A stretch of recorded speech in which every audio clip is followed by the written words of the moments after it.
तो दोस्तों एएनआई की तरफ से एक रिपोर्ट जारी की गई जिसमें टेंशन का पारा बिल्कुल हाई बताया गया, क्योंकि वो समय आ चुका है जब फाइनली भारतीय नेवी के लिए हम लोग 26 विमान विदेशों से खरीदने जा रहे हैं, जिसके लिए अनुमानित लागत आने वाली है $5 अरब यानी $5 बिलियन।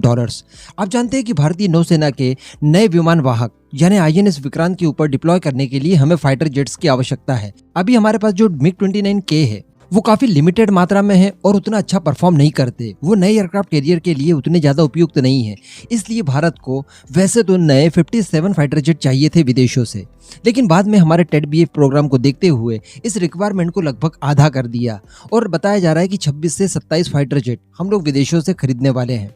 इन सब के लिए हम जानते हैं कि आईएनएस हंसा, जो कि भारत में एक टेस्ट फैसिलिटी मौजूद है, वहां पर फ्रांस के रफाल एम और अमेरिका के F-18 सुपर हॉर्नेट द्वारा बारी बारी अपनी फुल कैपेसिटी के साथ परीक्षण दिया गया, जिसके संपूर्ण डाटा भारतीय नेवी के पास मौजूद है। अब बताया जा रहा है कि उसको लेकर एकदम फाइनल मंथन किया जा रहा है और इसको लेकर अब बिल्कुल फाइनल फैसला लिया ही जाने वाला है। सरकार को भारतीय नौसेना बताने वाली है कि कौन सा फाइटर जेट उनके लिए खरीदा जाए।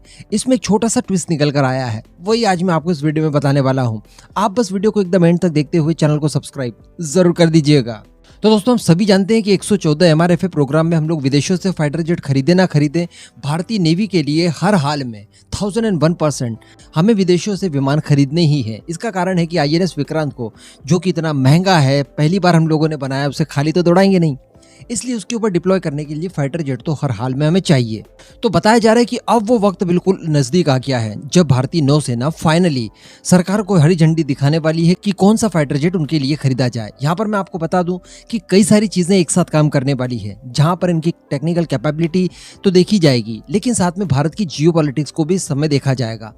कोई भी देशों में आपको बता दूं, दुनिया का कोई भी देश जब भी कोई बड़ी डिफेंस डील करता है तो वहां पर अपनी जियोपॉलिटिक्स को भी बीच में लाता है। आगे पीछे हर तरह की चीजों को देखा समझा जाता है, कौन सी चीज आपको ज्यादा एडवांटेज फ्यूचर में दे सकती है, इन सारी चीजों का निर्धारण पहले ही किया जाता है। तो इन सारी चीजों को देखने के बाद ही भारत कोई अंतिम फैसला लेगा। लेकिन यहाँ पर जो ट्विस्ट आ रहा है वो आप देखिए। मैं आपको बता दूं कि पहले हमारी रिक्वायरमेंट बताई जा रही थी 57 की, हम सभी लोग जानते हैं। तो इसके लिए क्वालिटी रिक्वायरमेंट टेस्ट किया गया था दोनों ही फाइटर्स में, यानी F-18 सुपर हॉर्नेट जो कि अमेरिका बनाता है और रफाल एम जो कि फ्रांस बनाता है। इन दोनों की क्वालिटी को जांचा गया था, दोनों की कैपेबिलिटी को देखा गया था और भारतीय कंडीशन के हिसाब से इन्हें मैच करने की कोशिश करवाई गई थी। तो मैं आपको बता दूं कि यहाँ पर रफाल एम पूरी तरह से जीत गया था और उसने अमेरिका के F-18 सुपर हॉर्नेट को बीट कर दिया था। जी हाँ, इसके बाद फिर अमेरिका ने थोड़े बहुत बदलाव किए। इसको लेकर अमेरिका की तरफ से एक ऑफिशियल बयान भी दिया गया। अमेरिका ने कहा कि जिस समय हमारा F-18 super hornet Rafale M से लैग कर रहा था वो परिस्थितियां अलग थी। उसके बाद कई सारे बदलाव इसके अंदर किए गए और आज ये भारतीय नौसेना की सारी रिक्वायरमेंट फुलफिल करने के लिए पूरी तरह से पर्याप्त है। और इसी वजह से उन्होंने F-18 सुपर हॉर्नेट को आईएनएस हंसा पर सारे टेस्ट से गुजारा और भारतीय नौसेना के सामने प्रेजेंट किया। तो कहने का मतलब एक राउंड में रफाल एम जीत चुका है। तो हम लोग ये बिल्कुल नहीं कह सकते कि रफाल एम का तो चांस यहाँ पर बनता ही नहीं है, क्योंकि वो हमारे आईएनएस विक्रांत की लिफ्ट में बराबर नहीं आता। जो बीच में चीजें चली थी, मैंने भी आपको वीडियो बनाकर बताया था कि रफाल एम के जो विंग्स हैं वो फोल्डेबल नहीं है, इस वजह से वो आईएनएस विक्रांत की लिफ्ट में नहीं आने वाले हैं। तो ये सारी चीजें मैटर नहीं करती, क्योंकि ये हमें पहले भी पता था और पहले राउंड में रफाल एम जीत भी चुका है। लेकिन इसके अलावा जो नया ट्विस्ट निकल कर आया है वो ये है कि जो रफाल एम है उसे स्पेशली बनाया गया है 60 टन कैपेसिटी वाले किसी एयरक्राफ्ट कैरियर के लिए। तो हमारा आईएनएस विक्रांत जो है वो 45 टन का है, तो 60-45 लगभग समान आंकड़ा है। लेकिन वहीं पर अगर बात की जाए अमेरिका के F-18 सुपर हॉर्नेट की, तो डेफिनेटली वो अमेरिका ने अपनी रिक्वायरमेंट के आधार पर बनाया था। तो उनके जो मैक्सिमम एयरक्राफ्ट कैरियर्स हैं उनकी जो कैपेसिटी है वो 1 लाख टन कैपेसिटी वाले हैं। तो जो F-18 सुपर हॉर्नेट को बनाया गया है वो उसी आधार पर बनाया गया है। तो कहने का मतलब F-18 super hornet INS Vikrant की लिफ्ट में तो बराबर आ जाएगा, लेकिन बाकी के मामलों में ये थोड़ा सा हेवी वेट साबित होगा। तो इन चीजों को भी इवेलुएट किया जाएगा।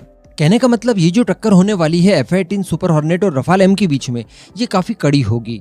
इसी के साथ साथ अमेरिका और फ्रांस की बात की जाए तो इन लोगों ने भी लॉबिंग करनी बिल्कुल शुरू कर दी है। रिसेंटली हमने देखा कि फ्रांस की जो विदेश मंत्री है वो भारत आई यहाँ पर उन्होंने भारत के साथ डिटेल में चर्चा की, लगभग सभी चीज़ों के ऊपर चर्चा की, जिस चीज़ की ज़रूरत भारत को है उन सभी चीज़ों को लेकर यहाँ पर मुद्दा बनाया गया। तो वहीं पर अमेरिका की बात की जाए तो मैंने आपको कल की ही वीडियो में बताया कि वो तो अब टेढ़ी उंगली करने के चक्कर में है, और यहाँ तक कि भारत को हथियार बेचने के लिए पाकिस्तान को मदद करने के लिए तैयार हो चुका है वो। यानी वो भारत को बता रहा है कि देखिए, अगर आपने हमसे हथियार नहीं खरीदे तो हम लोग पाकिस्तान की मदद करने के लिए, वो भी आपके खिलाफ, बिल्कुल तैयार हैं। तो कहने का मतलब दोनों ही पक्षों में से किसी एक को चुन लेना यहाँ पर भारत के लिए काफी मुश्किल हो सकता है, लेकिन फिर भी भारत वही चुनेगा जो भारत के लिए बेस्ट होगा। कभी भी किसी भी दबाव में आकर भारत गलत फैसला नहीं ले सकता। अब इस पूरे मुद्दे पर दोस्तों आपका क्या मानना है? आपके हिसाब से कौन सा फाइटर भारत की नेवी के लिए सही रहेगा? नीचे कमेंट करके जरूर बताइएगा।